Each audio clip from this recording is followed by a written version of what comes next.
Call this special meeting of the Mayor and Common Council to order.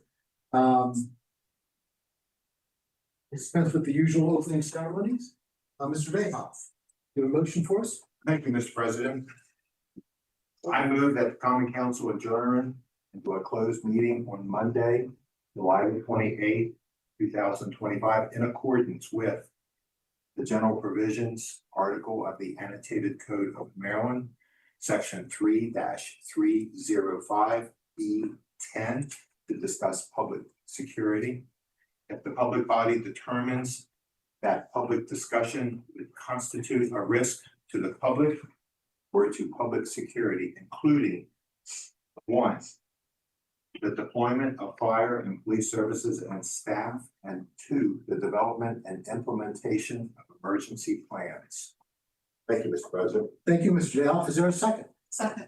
A second by Ms. Gilbert. All in favor of going into a closed session, please say aye. Aye. Aye.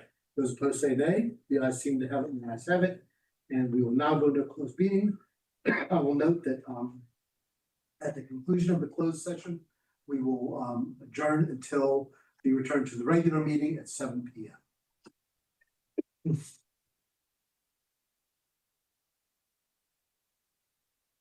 We're going to call the meeting to order, or we'll go back into session. I assume we were closed and now we're coming out of closed. So good evening and welcome to this meeting of the Mayor and Council of Westminster. We are gathered here at the historic Westminster City Hall, originally an estate built in 1842 by Colonel John K. Longwell. The city acquired this building in 1939 and it has since been the venue where the mayor and council conduct city business. One interesting fact about Westminster is writer Ernest Thompson spent much of his formative years here, graduating from Westminster High School in 1967. Ernest is the writer of On Golden Pond and credits one of his English teachers at Westminster High School, Mike Eaton, with helping him become a successful author. I thought that was kind of an interesting tidbit. Moving on, the council typically convenes on the second and fourth Monday of each month. Please note that these meetings are open to the public here at City Hall and are also streamed live on the city's YouTube page, as well as the Community Media Center channel and website. We extend our gratitude to the Media Center for their partnership in ensuring public access to these meetings. As a courtesy to everyone, please take a moment, as I'm going to do, and silence your cell phone or any other device that may interrupt the meeting. And I need to do that. Yeah.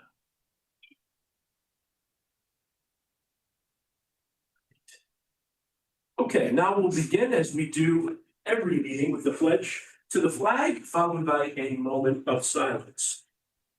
I pledge allegiance to the flag of the United States of America and to the republic for which it stands, one nation, under God, indivisible, with liberty and justice for all. Thank you very much. Some of you may notice this evening we are in a slightly relaxed apparel since Greg's not wearing a tie. That's relaxed for Greg. That's as relaxed as he's gonna get. Kevin always has a tie too.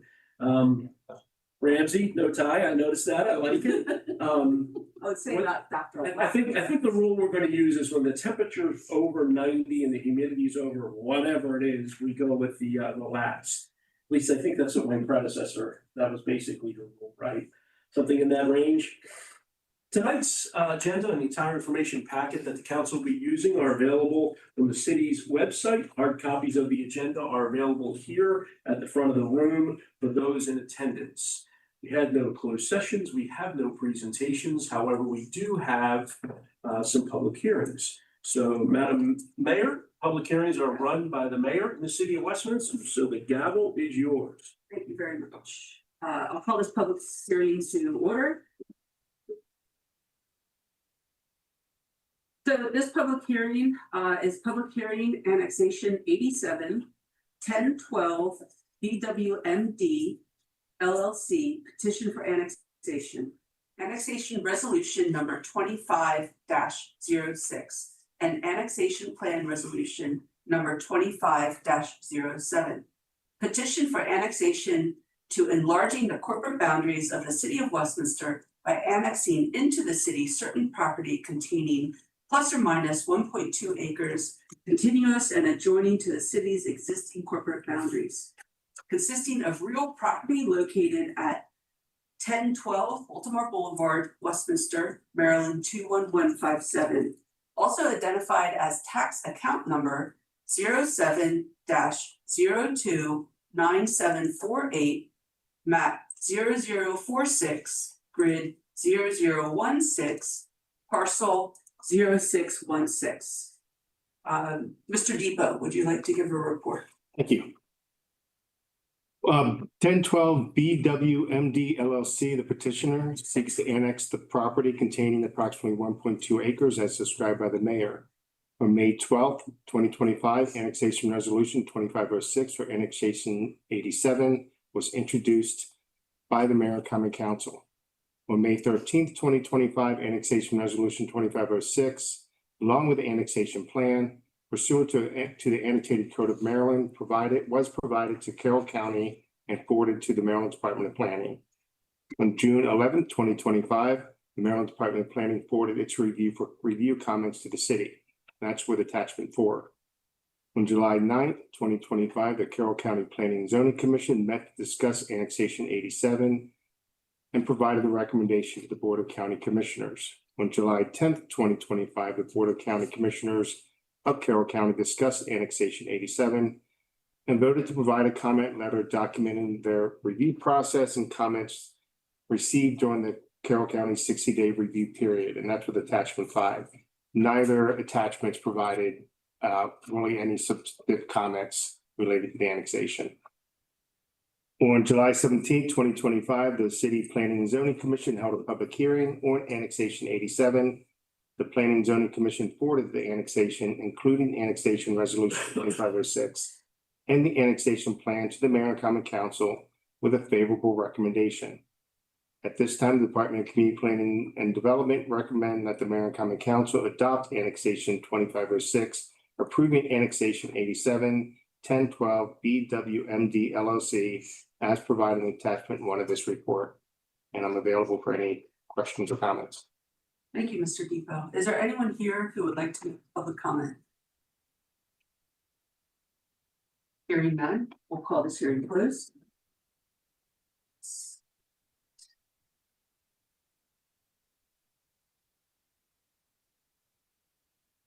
The next hearing I'd like to call to order is ordinance number 2025-0101, automobile uses text amendment, an ordinance of the Mayor and Common Council of Westminster, amending Chapter 64, zoning and subdivision of land of the Code of the City of Westminster. 164-3, definitions and word usage to add the definitions of automobile detailing shop, automobile repair and service shop, major, automobile repair and service shop, minor, and automobile sales, and to replace the term service station with automobile service station, to amend section 164-121 on premises business signs, and Article 20, special provisions, section 164-149. Automobile service stations, as well as the permitted uses and or special exception uses in the mixed use infill zone, section 164-39.2. B, business zone, section 164-41 and section 164-42. DB, downtown business zone, section 164-45.8 and section 164-45.9. IR restricted industrial zone, section 164-54. IG general industrial zone, section 164-61 and section 164-62. NC neighborhood commercial zone, section 164-64.2. PI planned industrial zone, section 164-65 66 and section 164-75. And PRSC, Planned Regional Shopping Center Zone, section 164-100 and section 164-101 to reflect the newly defined uses. Mr. Depot, you have to give a staff report. Brian Ditto, who is actually in the audience today, represented Carroll County Commerce Center located in the city of Westminster at Corporate Center Court, contacted Community Planning Development regarding their desire to operate an automobile service shop use at the Commerce Center, which is zone PI Plan Industrial Zone. Section 164.75.5A lists specific retail and commercial uses allowed in the PI zone. However, automobile service uses was not identified as one of those allowed uses. During their review of the zoning ordinance and types of automobile-related uses provided, City Administration and Community Planning Development determined that automobile-related uses contained in the zoning ordinance do not reflect the array of such uses currently offered to automobile owners, and that the city should clearly identify which automobile-related uses are permitted and in which zones consistently further the uses established and define such uses. Community Plan Development drafted a proposed text amendment to the zoning ordinance to address the automobile type uses and presented these amendments to the Economic Development Committee, ECDC. The Community Planning Development continued to meet with ECDC to discuss the automobile-related text amendments and any proposed community planning development revisions based on the discussions with ECDC. The draft text amendment was provided to Mr. Ditto for comment on May 20th, 2025. And then Community Planning Development represented the most recent proposed text amendments addressing ECDC's and Mr. Ditto's comments. On June 9th, 2025, the Mayor and Common Council introduced Ordinance 2025-01, Automobile Uses Text Amendment, and referred the ordinance to the Planning and Zoning Commission for its review and recommendation. On July 17th, 2025, the Planning and Zoning Commission, or the Commission, held a public hearing on Ordinance 2025-01. At this meeting, Clark Schaefer, representing the Carroll County Commerce Center, requested that the Commission consider one, keeping restaurant as a listed permitted use in the PI zone under section 164.66G, which currently states motor inns, motels, restaurants, and service stations. Two, removing restaurants and lunchrooms with or without drive-throughs, including fast foods, as an allowed retail commercial service use in the PI zone under section 164.75D5A. And three, moving new uses, automobile detail shops and automobile repair and service shops minor, from the allowed retail commercial service shop uses in the PI zone under section 164.75D5A to a permitted use under section 164.66. The Commission voted and recommended the Mayor and Common Council to one, keep as requested the restaurant as permitted use in the PI zone under section 164.66G. Two, to remove restaurants and lunchrooms with or without drive-throughs, including fast food as an allowed use in section 164.75D5A, and to move automobile detail shops and repair and service shops minor from section 164.75D5A to a permitted use under section 164.65 in the PI zone.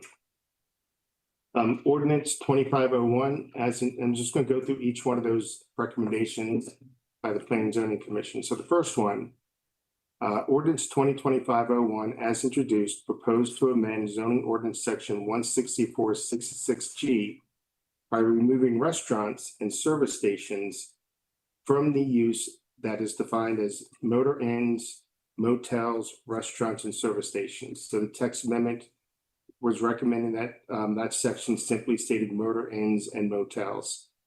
When the zoning ordinance was adopted in 1979, motor inns, motels, restaurants, and service stations was listed as permitted use in the PI zone. They weren't broken up, they were clustered together. And this is the only location in the ordinance in 79 and today that clusters restaurants with those uses. Otherwise, it's listed as restaurants and lunchrooms throughout the ordinance. So this was a list of permitted use in the ordinance. The zoning ordinance was amended whereby section 2120B7 was replaced by section 16466G in the PI zone. The zoning administrator believes that the intent of the restaurant coupled with motor inns, motels, and service stations was to allow a restaurant as an accompanying or integrated use with motor inns, motels, and service stations.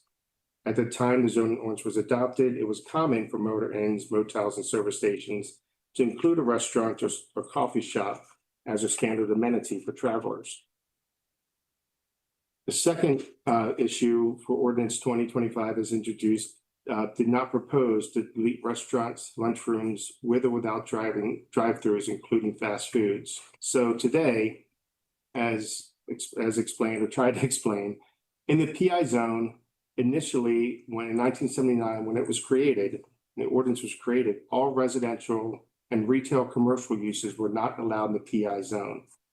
However, over time, on September 9, 2013, the Mayor and Common Council adopted Ordinance 846, which did allow certain retail and commercial uses listed as local retail businesses or service shops in the PI zone, subject to certain conditions or restrictions that limited the gross area in the PI zone dedicated to these uses.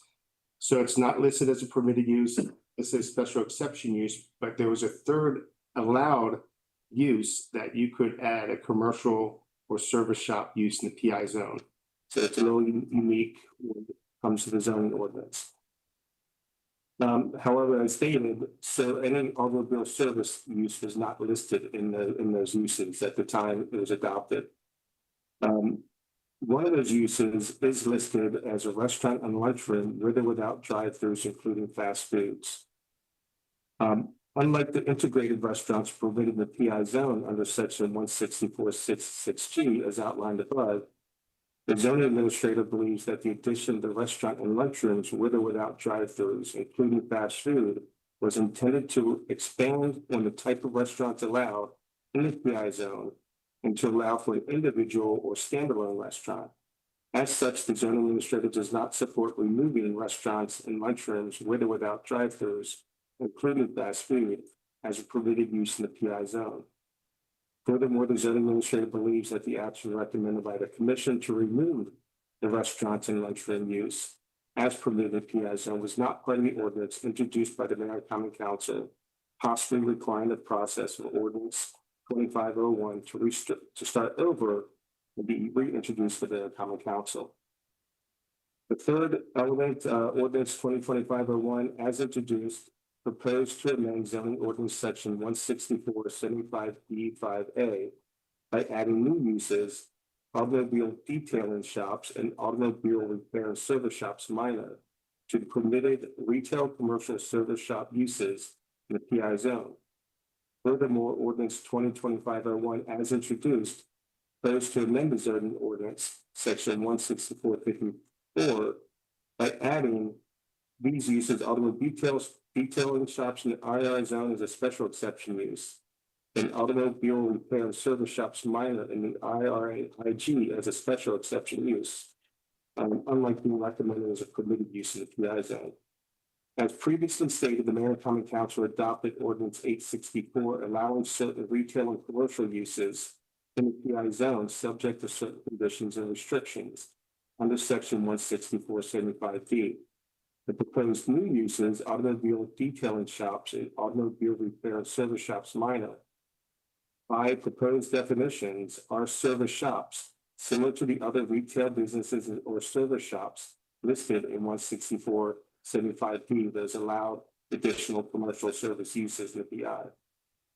In addition, the zoning administrator is concerned that separating out specific local retail businesses or service shops, as recommended by the commission, that would therefore not be subject to the certain conditions and restrictions similarly listed as required by other local retail businesses and service shops in the PI zone, creates an imbalance and a lack of imbalance and a lack of justice or equity for the similarly listed uses in the PI zone. So again, staff recommended that these service uses be equally treated as other service uses in the PI zone by separating them out as a permitted use it creates an imbalance that they would not otherwise be subject to those additional regulations. And again, as with the previous one, the zone administrator believes that the action recommended by the commission to add new uses as a permitted use in the PI zone was not part of the ordinance introduced to the mayor by the mayor and common council, requiring the process for ordinance 2501 to start over and be reintroduced to the mayor and common council. But with that, Department of Community Planning and Development recommends that the mayor and common council approve ordinance 2501, automobile use text amendment, amending the zoning ordinance as introduced on June 9, 2025, and provide an attachment one of this report, and amend zoning ordinance section 16466G of attachment 1 to keep restaurants as an allowed use under that motor inns, motels, restaurants, and service station use. So therefore, the text would just be eliminating service station use from that 16466G use. And that completes my report, and I'm available for any questions. And would anyone like to make any public comment? I would. Is it okay if I remain seating? Please give your name, Excuse me, yes. your name and address. Yes, thank you. Kelly Schaefer Miller, 73 East Main Street, Westminster, Maryland, 21157. I'm here tonight on behalf of the Carroll County Commerce Center. I think most of you, all of you are aware of the Carroll County Commerce Center, the owners and developers of that site. What's unique about the Commerce Center is that it developed under the cohesive development plan required in the PI zone. So the PI zone says that if you have a property that's 10 acres or more, you can apply for a development plan, and then you can bring in a percentage of retail uses to the industrial zone. You have to be one of the industrial zones to be eligible to apply for this development plan in the PI zone. So there are other PI zoned properties in the city, but I don't know that any of them have developed for this development plan, whereby you have one property that's over 10 acres that then comes in with a development plan and kind of outlines the future of the site. It's separate and different from a site development plan, because then a site development plan is processed anytime an actual building is considered and proposed. That then effectuates the development plan. Sort of, if you look at other areas of the county, like Liberty Exchange is kind of the county's version of that, down in Eldersburg corridor. That's an industrial park in the county. So it's a unique zone because you have this development plan that kind of outlines how your ultimate site is going to get developed. So I say we, but the Carroll County Commerce Center, this is Brian Ditto, see my right there, are constantly approached by prospective tenants for this site. Can we come here? Does this fit? Is this cohesive? All of these questions. And so that's really the background of what Mark sort of outlined. About a year and a half ago, we approached Mark and Sarah because we had a prospective tenant of Safe Light. You know, the auto glass, they just kind of pull out your auto glass, replace your auto glass, that use. And we were hoping to be able to lease space to them. And what came of those discussions was that in order to do that, we would need to process some sort of text amendment that would allow for these auto uses. So that then really triggered a whole reevaluation of your code just to make everything consistent, because these auto uses weren't very clearly or consistently called out across all of the zoning districts. So that's why now today before you is a text amendment for every single zone in the city to kind of make everything cohesively work.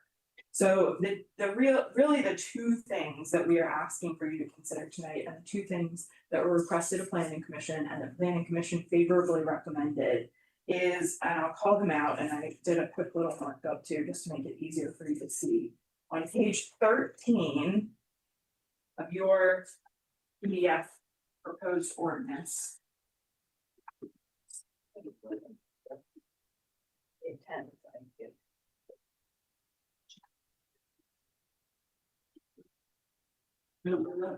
That's why I brought these two. You're welcome. 13, this is of the proposed ordinance. Yes, got it, yours. Thank you.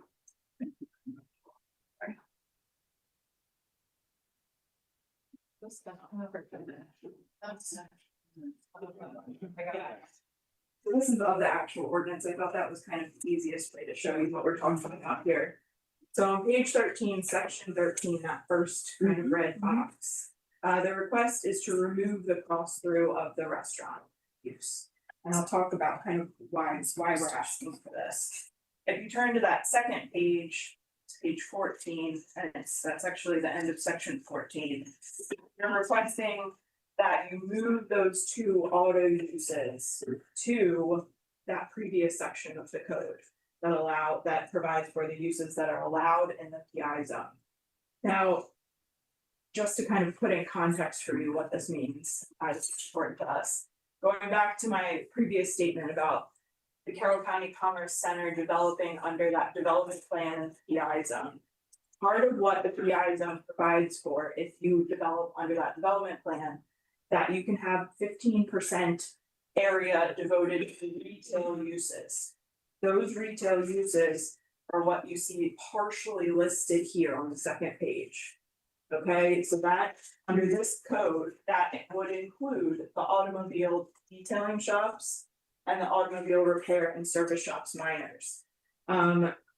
We are requesting that those be moved to uses that are permitted in the PI zone in the previous section of the code, because we do not think that those are appropriate to be counted against our more general retail uses.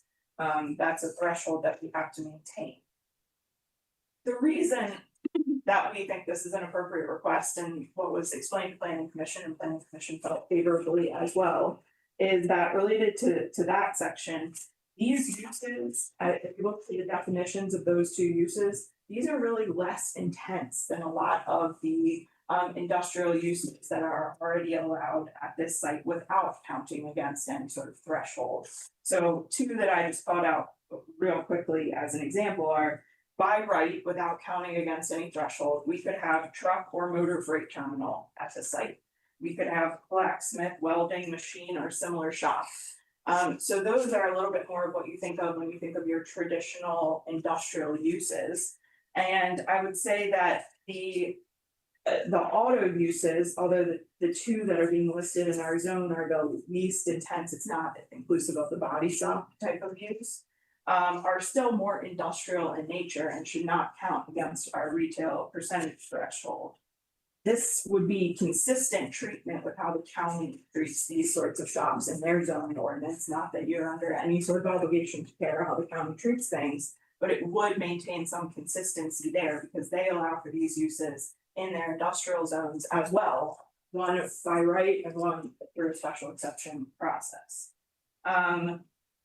The PI, as I explained in my sort of beginning statement, is a unique zone. It really is designed to create a cohesive development of a park-like setting. If you look to the purpose clause of it and you look to some of the standards of that zone, it calls for very specific requirements. So this is not necessarily ripe for concern that if you allow for these without counting against the 15% threshold, you're going to see the entire site develop with auto detailing shops. It's just really not a realistic concern in that zone. So I don't think that there's any threat to the public health, safety, and welfare, if you will, by allowing those two uses to just not count against that 15% threshold. The other thing that I'll point out, which gets a little bit nuanced, is that because that PI zone has that development plan requirement, that development plan requires that you dictate certain areas for your 15% retail threshold. So if these uses are being called out as only being allowed under the 15% retail threshold, you could not perhaps locate one next to a very compatible existing industrial tenant out there, because that might not be what we called out on our retail or on our plan as a retail area. That might require a full amended development plan just to allow a tenant to locate in one of those existing buildings out there. That, like, for example, the Royal Farms that's out there, that was called, we had to go through an amended development plan process for that to be called out as part of the retail. Not all the site is called out as retail on that plan. So that's just that's a pretty substantial hurdle for an individual tenant to be put through, for what I would say is really no reason to put them through that. I think that these uses are compatible with the industrial uses that exist out there and that could locate out there. The restaurant, going back to the first page of this, the restaurant use. I understand some of those concerns. I don't, however, I don't agree with how he's reading that. I do not think that the intent of that language was for it to be restaurants with a motel or restaurants in a motel. If you look at sections of the PI zone itself, there are several of those kind of like grouped uses together. And they're, first of all, just grammatically, sorry, I'm an English major. And the way it's written with the comma and is not indicative of a sort of it as an accessory use. There are sections of your code that call out and say, if you have this, in fact, I think it's in one of the definitions here tonight. If you have this, you can have an accessory blah, blah, blah use. It's not written in that way in here. And in the PI zone, there are a few other like research, experimental and testing laboratories, warehousing and wholesale distribution centers. That's just in the PI zone, but then if you look at some of the industrial zones, there's one that's like manufacturer pottery, or similar ceramic products, clothing and shoe manufacturer. So if you look at those, there are a lot of uses that are kind of lumped together, and some of them might relate throughout your ordinance and some of them don't. And I think that we can all agree that part of the reason we're here tonight for this text amendment is to bring some consistency with these auto uses. So to say that, well, restaurants are called out differently in other sections, yes, I think we all acknowledge that there are some inconsistencies just generally across the code. That's just what happens, because different zones are brought in and different text amendments are brought in, and that's how things develop. But what we are not looking to do is to lose our ability to have restaurants by right at this property without counting against our 15% threshold. And that's the concern that we have if this gets eliminated, that we would no longer be allowed to have those without them counting against. And again, I will say, I think you all are aware of this, having been to the site. I don't think that there's any legitimate fear of the PI zone being eaten up by like a restaurant park. That's not what we're seeing from a tenant need, but it is an important feature of the site to have a restaurant use. And open up the site for that use, again, without the restrictions of that percentage threshold and the development plan concern. I also understand from Mr. Depot's staff report that he believes possibly that these sort of changes would require a new advertising and new hearing process. Obviously, I assume your city attorney, I'm sure, will advise you on that. I do not think that they do. I think this is all very clearly been advertised. This is what we're here to talk about. Everybody's been put on notice of these, so I don't think that should be a concern necessarily, that this is going to unnecessarily delay things. In that regard, I will also say that any prospective tenants we had that would benefit from these are currently no longer courting us, if you will. So time is not, we are not under pressure. If this does not get amended, we're not going to lose Safe Light. Safe Light has already tried to find a different location. So we would appreciate you taking this into consideration and adopting the text that's been proposed with these modifications. Happy to answer any questions you have. I did just want to provide a few. Safe Light is one example of a prospective tenant. I think it's helpful to visualize like what could this be at the Carroll County Commerce Center. So I wanted to share with you that two of the other prospective tenants who were interested in leasing space. One was interestingly a person who takes in like a van and rehabs it to become a food truck.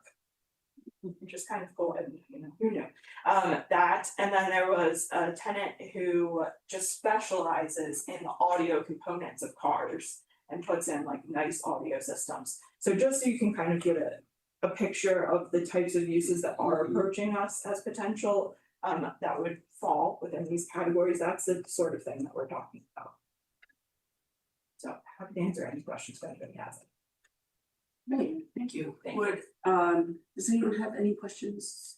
Madam Mayor, Yes, Mr. Pecoraro. I have a series of questions, if that's okay, for various people. So the first question I have is, this is not on the agenda later on this evening for adoption. Do we have any sense of when we're expected to bring this back for For further discussion, I think. The Was that mayor and depend on- council are required to take action 90 days after the public hearing is closed. So we have to, so we have to act within 90 days, but we don't necessarily have it on the agenda for.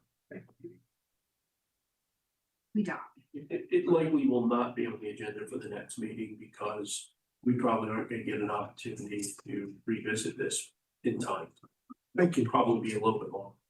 Thank you, Mr. President. So, one question I had for Mr. Ditto or Ms. Miller is, how much unused or developable space is still available at the Commerce Center? I can answer that. There are about 9 acres within the Commerce Center that's already part of the city. And then there are 13 acres that are in another parcel north of Royal Farms that the Rosen family also owns. Currently named the RE 1 property that has yet to be developed or annexed into the city of Westminster, but that is certainly a goal that we're marching toward. So within the portion that's within the city, there's about an acre left. About 9 acres left. 9 acres less. Correct. I'm sorry, okay, thank you, I misheard you. I guess the only question I had, I'm not opposed to doing this, I don't want you to think it that way, I'm just trying to sort of, I mean, this was an ordinance that was adopted years ago when we originally decided, so I'm trying to think through what the intent was and what that means today. So my question is, as we think about this kind of a use in this area, it seems to me that the point of an industrial zone is to put that stuff out there that you don't want, that nobody really wants to be around, right? If we had smelting furnaces or, other stuff you don't want next to the elementary school, that kind of stuff out there. Things like this, like a Safeway, for example, are things that you would expect to find more in a commercial kind of area where people go, where people have easy access to, not sort of someplace where you have to drive past more, I mean, I've been out there, there's nothing terribly pretty out there, right? So, but those kinds of things, right? So help me understand what the attraction is for someone who wants to have those kind of uses, but want to be located in a spot like that. Well, I towards really the uniqueness of the PI zone, and it is, I will say, the PI zone brings in the industrial restricted and the industrial general uses to be permitted uses. And that's really not what we see the majority of tenants coming in as. Those are what you're talking about, and more so your heavy industrial, like things you want to be a little bit out there, right? But the PI zone in the purpose clause is called out as providing a park-like setting for a community of industries wishing to mutually maintain aesthetically pleasing appearances and operations. And then it goes on to say tracts within the district are to be planned, promoted, and developed for industries within the protection of performance standards herein provided. And then it provides for a separate section that goes through some of the performance standards and talks about the compatibility of the uses. So I think it really just is a unique sort of mixed use zone. And that's, from my experience, that's also what we see at the county when we see these industrial parks and business parks developed, is that it's a unique, cohesive park-like setting where you are getting the blend of the lighter industrial and then some retail. So I think that's where, in my opinion, these two auto uses are like light industrial uses. They're not your heavy body shop manufacturing use, but they are still a lighter industrial. They're not, a fancy office, professional business office I was just setting. gonna add, this is not a Jiffy Lube, or was not a Jiffy Lube by any stretch of the imagination. This was, auto glass. Yeah. And I think that, with all respect to the council, the other thing that I would ask them to consider, and this is sort of a pedantic argument at this point, because we're 100% leased to the Carroll County Commerce Center. Our concern for the owners, on behalf of the ownership, is simply to safeguard those protections that already exist, or those uses that already exist within the PI zone that, that we thought that we were entitled to, and to perhaps cast a net for the future. The thing that I was going to point out was, I think that the council has to keep in mind the dictates of the market too. Sometimes, whether we think that a safe light may or may not be the best use for the commerce center, somebody there in their decision-making chain is thinking, hey, this is a site that we're interested in, that we think we can, do well at, and as the owners and operators of the commerce center, certainly something that we want to explore, to the best of our ability. Madam Mayor, Yes, sorry, this, Mr. Ditto is not on the record. I was just gonna ask. Thank you. So Ditto, can you please state your name and address for the I record? certainly can. Brian Ditto. Do you want my home address or do you want my business address? Okay. So the Carroll County Commerce Center is 698 through 715 Corporate Center Court, Westminster, Maryland, 21157. Thank you. Welcome. Are there any other questions from the council? Any other statements, Mr. Mayor, your body? Hearing none, I'll close the ordinance at 742. 7:42. Thank you, Mr. President, on this. Madam Mayor. Thank you, guys.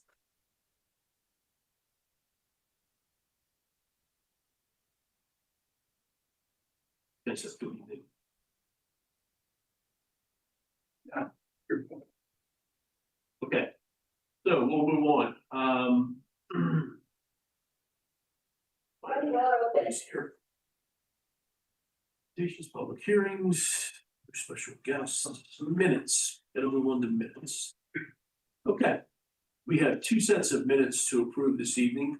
First set will be the mayor and common council meeting minutes of July 14th, 2025. The second set will be mayor and common council work session meeting minutes of July 14th, 2025. We have a motion to approve the minutes. Motion to approve. Mr. Dayhoff with the motion. Do I have a second? Second. Ms. Gilbert with a second. Any discussion? Hearing none, all those in favor of approval of the two sets of minutes, please signify by saying aye. Aye. Aye. That was different. Play roll. Yeah. And what's that called when you make everybody vote individually? There's a name for it. Yeah, any opposed? Hearing no opposition, the minutes are approved. We'll move on to the consent calendar. We have 3 items on the consent calendar this evening. Is there a motion to approve the consent calendar? Mr. Pecoraro with Ms. Gilbert with a second. Yeah. Is there any discussion relative to the consent calendar? Hearing none, all those in favor of approving the consent calendar, please signify by saying aye. Aye. Any opposed? Hearing none, the consent calendar is approved. We'll move on to the report from the mayor. Madam Mayor. All right, thank you, Mr. President. I will keep this brief. There's just one thing that I have to report on Tuesday, July 15th. I spent some time with Robin Summerfield from Senator Van Hollen's office and Denise Blueball from Senator Alsobrooke's office, introducing them to Westminster and some of our plans for the future. Our city administrator, Ms. Kim Hulse, joined us for the first 45 minutes, after which I took them on a walking tour along Main Street, and toured Exploration Commons, stopped some small businesses, and ended up at it's run by Magic. Both Mr. Summerfield and Ms. Blueball are excited to come back to Westminster, and hopefully in the future we'll be able to coordinate a visit by both senators to Westminster. And that is my report. Thank you, Madam Mayor. Now we'll move on to reports from committees and liaisons. We'll start with the Arts Council. Madam Mayor. I have nothing to report. Economic Community and Development Committee, Mr. Huff is not here. I guess I'm vice and I have no report. Have it from Mr. Pecoraro? Thank you.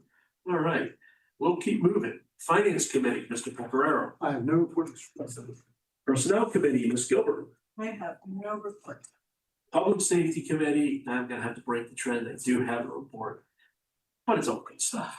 During the week of July 14th through the 18th, Sergeant Tim DeLospedale and Officer Ashley Herrera participated in the annual Camp Cops Youth Outreach event. Wonderful event. Glad we had a couple of folks there. On July 24th, 2025, Lieutenant Tim Reif was recognized by our local High Store with their Hometown Hero Award as a community partner who exemplifies exceptional service and dedication for his unwavering commitment to making a positive impact with our community. That's very nice. And on the 25th, Detective Adam Hines received the designation of Police Officer First Class, or PFC, for successfully completing the probationary period at the Westminster Police Department and for performing in a manner that supports the agency's mission. So that's always nice to see somebody make it through that probationary period. Next, we'll move on to Public Works Committee, Mr. Pecoraro. I have nothing, Mr. President. Rec and Parks Committee, Ms. Gilbert. This is very unusual, but I have nothing for tonight. We have rolling, We folks. are rolling. Technology Committee, Mr. Dayhoff. No report, sir.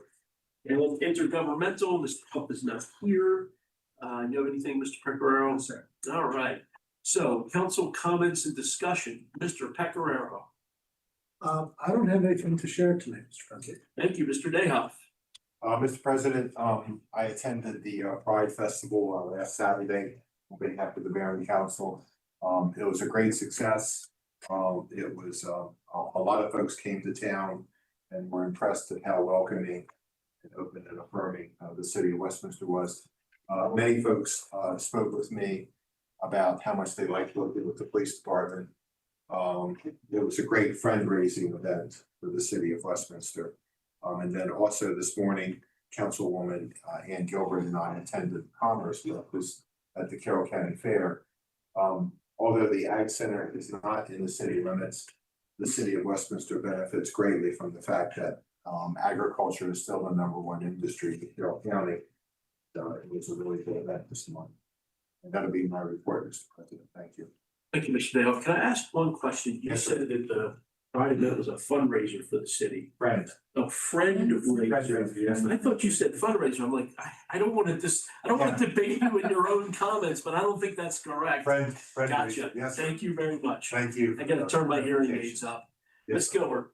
I do not have any comment.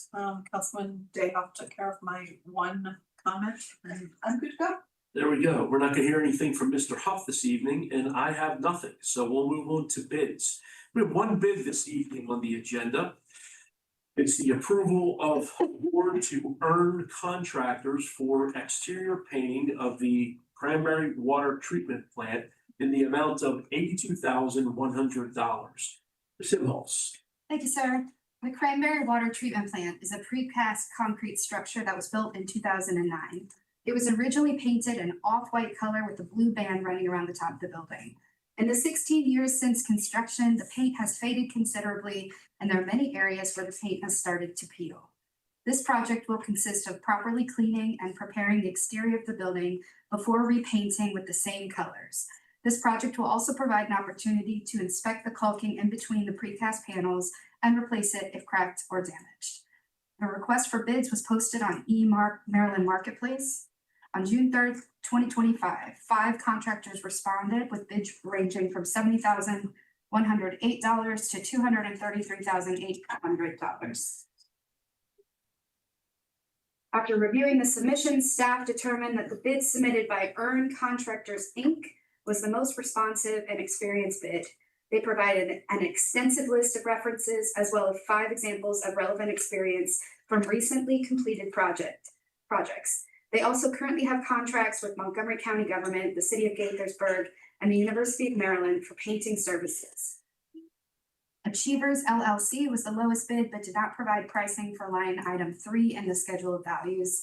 D Project Inc. was the next lowest bid. However, they could not provide more than a single example of relevant experience.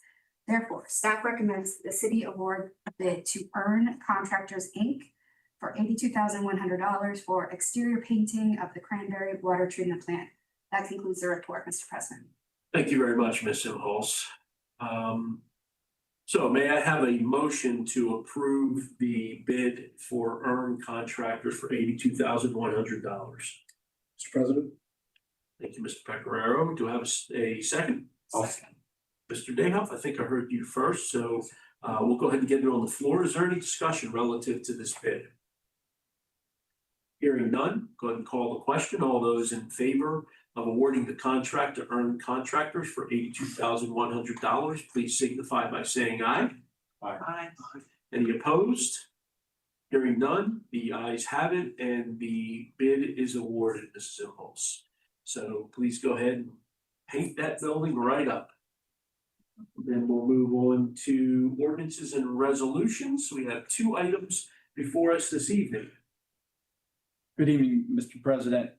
The first resolution for consideration is the adoption of annexation resolution number 2507, an annexation plan for annexation 87 for certain property containing plus or minus 1.2 acres, contiguous and adjoining to the city's existing corporate boundaries, consisting of real property located at 1012 Baltimore Boulevard, Westminster, Maryland, 21157. Consisting of real property identified as tax account number 07-029748, map 0046, grid 0016, parcel 0616, which property is the subject of a petition for annexation submitted by the owners of the subject property to the mayor and common council of Westminster. Thank you, Mr. Whitworth. We can hear your money, aren't we? Mr. Depot. Nothing to add other than this comes before the actual annexation resolution. Maryland annotated code requires that in addition to, but not as part of the annexation resolution, which we did have the public hearing on, the legislative body of the municipalities shall adopt an annexation plan for the area to be annexed. So this annexation plan was part of the resolution for annexation that was introduced to the mayor and common council. It was provided to Maryland Department of Planning and Carroll County. It was also reviewed and accepted for recommended for approval by the Planning and Zoning Commission of the city. So that's why we're looking at the annexation plan resolution to be adopted. Thank you, Mr. Depot. We'll go ahead and get it on the floor. May I have a motion to adopt 2507? Motion to adopt 2507. Ms. Gilbert, no second. I'll second it. Mr. Dayhoff with the second. Any discussion related to the question? Mr. President, Yes, Mr. Dayhoff. I'm really thrilled that we're one parcel at a time, that we're picking up properties on that end of town. I think this is really good for the city. I wonder if we could develop some incentives for some of those other properties to annex into the city, because we have a lot of benefits if you're a part of the city.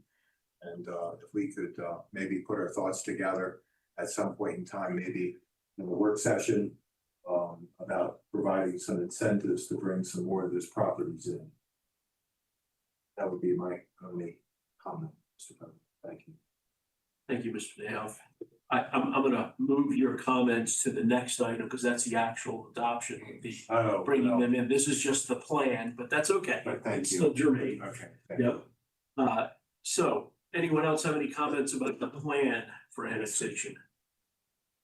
Hearing none, we'll go ahead and call the question. All those in favor of adoption of 2507, please signify by saying aye. Aye. Here, any nays? The ayes have it, and adoption of annexation resolution 2507 is approved.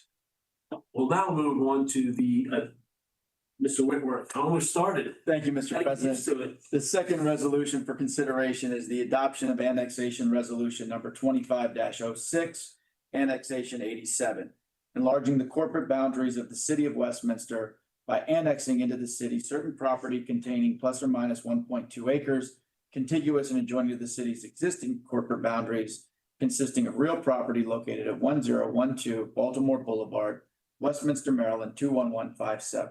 Also identified as tax account number 07-029748, map 0046, grid 0016, parcel 0616.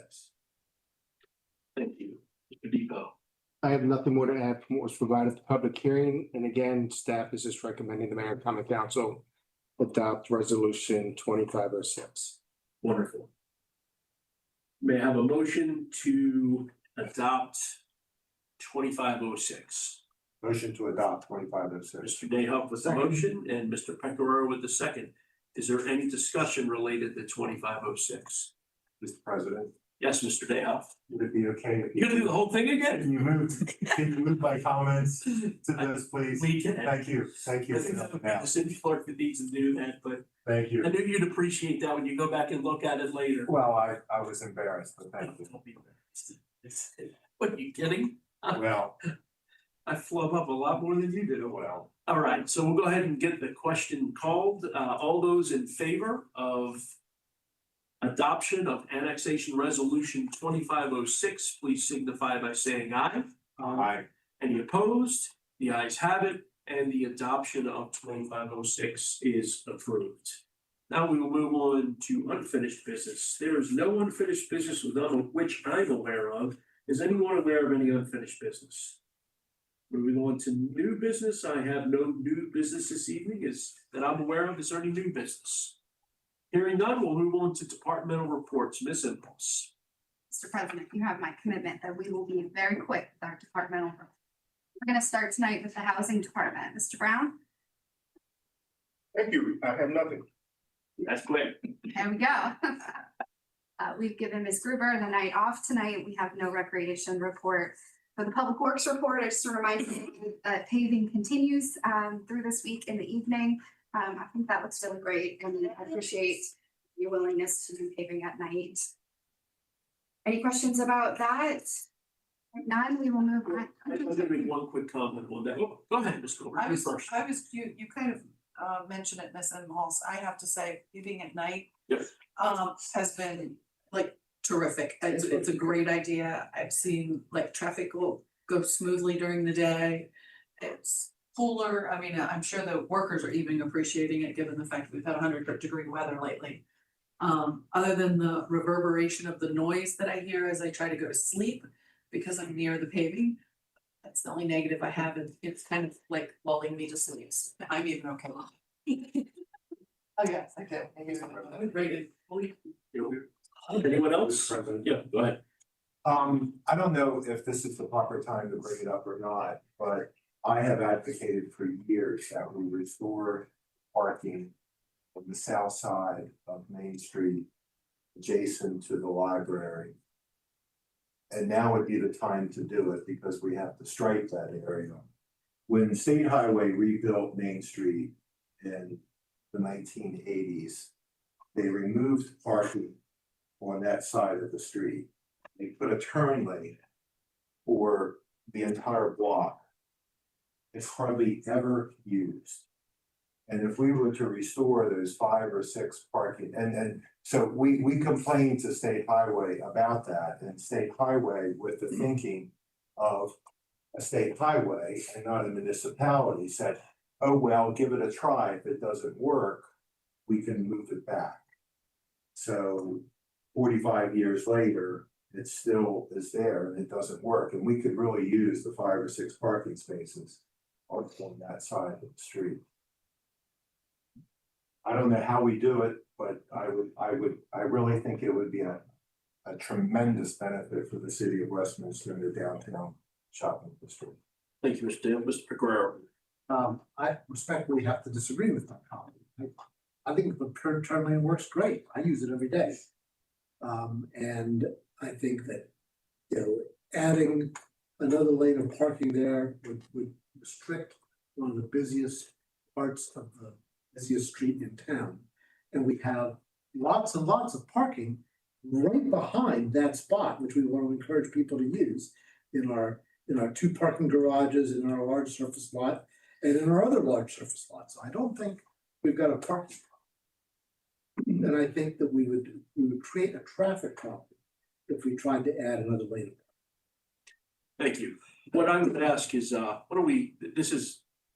appreciate the comments, but we're in a staff report, so let's, if we want to bring this up in a future work session potentially, we do have a couple of items, that we're currently working on, but we'll be getting back into work sessions on after some vacations. So I know we always allow some time at those work sessions for opportunities for us to discuss with staff our thoughts. So let's go ahead and move that over to a work session if everyone's in agreement. Good. Okay, we'll keep moving on. Ms. Imhoff? Thank you, sir. We're ready to move on to the Human Resources Department. Ms. Brown? Good evening. I have no report. See the trend here? We'll move on to IT. I'll keep it short. Mr. Moore? I'll keep it short. Thank you, Mr. Moss. Right now, in addition to the normal IT stuff, we are currently revamping some of our GIS applications and modernizing some of that. The zoning maps had an update, and we are currently have an open GIS position on the website if anybody's interested. But that's my report. Thank you, sir. Are there any questions from Mr. Moore? Hearing none, we'll move over to the planning department. Can't imagine it's gonna be quite as brief. On July 17th, 2025, the Planning and Zoning Commission held public hearings on annexation resolution 2506 for annexation 87, as well as the ordinance 2025-01 automobile use text amendments. In both cases, the Planning and Zoning Commission forwarded favorable recommendations to Mayor and County Council, which was discussed tonight. The Planning Commission also approved sign permit 1988 for 255 Baltimore Boulevard, allowing a sign greater than 64 square feet, but not exceeding 125 square feet for David Ross Orthodontics to locate in the shopping center. The Planning and Zoning Commission also received an update on the water resource element of Carroll County.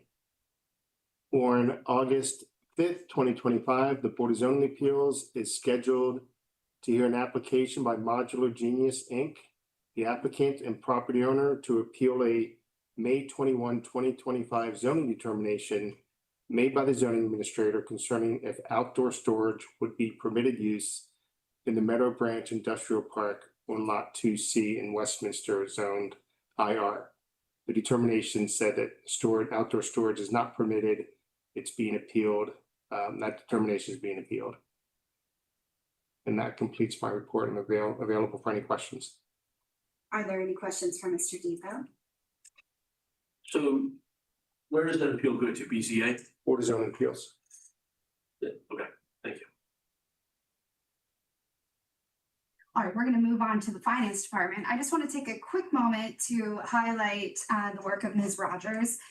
We all know how long the budget takes to put together, but there's a time after the budget's finished where we all come down a little bit from the ramped up pace that we're at. But Ms. Rogers has managed to keep up a very high pace in what we call this ordinary time before the next big deadline, and has managed to get through a ton of work in the last couple of weeks. This is work that you'll never see. That's kind of housekeeping stuff and general things at a time where it would have been okay to backpedal a little bit on the pace. And I'm just so impressed with the work that she's been doing and managing to keep her department up and running at an extremely high pace. So thank you, Ms. Rogers. Please give your report. I certainly appreciate that. Thank you, Ms. Imhoff. Good evening. I'll be very brief. Just wanted to give the mayor and council an update that our fiscal 25 audit, the preliminary portions of that took place on site last week at 45 West Main. When they left the field on Friday, they had a number of things that they would still like us to pull together so that they could still continue looking at things in the office. So at this time, I don't have any details or anything to share specifically, as we've not had a chance to allow them to complete their work on the preliminary portion of the audit, nor have I met with the engagement manager at this point, but just wanted to let you know that was progressing. That's the end of my report. Are there any questions for the finance director? Hearing none, we will move on to the police department. Chief Ludwig. Good evening, Mayor and Council. Earlier this week, patrol made an arrest of shoplifting group that came up from out of area at Lowe's and was stolen a group of Nikita drills. So they did a good job in that. Tomorrow morning, we have Shop the Cop back to school event. It was scheduled for Dutterwood Park, but due to extreme heat, they moved it to West Middle School. So we'll be doing that beginning at 10:30 tomorrow morning. Concludes my report. If you have any questions. Are there any questions for the police chief? Mr. President, that concludes the departmental reports. Thank you, Ms. Hulse. That will move on to citizens' comments. The final item on our agenda is citizen comments, during which we invite the public to address the mayor and council on any issues related to tonight's agenda and other city matters. For those not attending the public meeting, we welcome your comments via email at comments@westminstermd.gov. All email comments will be shared with the mayor and council. Please include your address and phone number with your comments. We will now invite comments from those present this evening. This is an opportunity for the public to share their thoughts with the mayor and council. Our role at this point is to listen to your comments, Libby, and respond appropriately after consulting with staff and each other. You getting that? Is there anybody this evening that would like to comment? Wendy Nolte, 195 West Main Street. Last week, I can get it right, the part of the Civil War Heritage Area Commission met last week at Wakefield Valley Clubhouse. We plan our annual meeting. I understand we're the first people to book an event there. It is absolutely beautiful. Abby Gruber's doing a wonderful job. I'm sure that she works more than 24 hours a day, as is the city council mayor. As I was there, I was thinking about the beautiful Antrim Gardens where people like to walk around. And I would like to offer to donate some flowers out there. And obviously we could get a garden club to make the plans and save the city some money. I've already donated the flowers in front of the administration building at the top of the hill, Daniel College. And then my grandmother who came by train from New Windsor and graduated in 1917. So just throwing that out there, but the building is absolutely stunning. Thank you very much. Since you're the only person here this evening, well, I guess there's not going to be anybody else going to make any comments. That concludes our agenda and the meeting. Our next regular meeting will be held Monday, August 11th. And with that, and without objection, we are adjourned. Look at the room.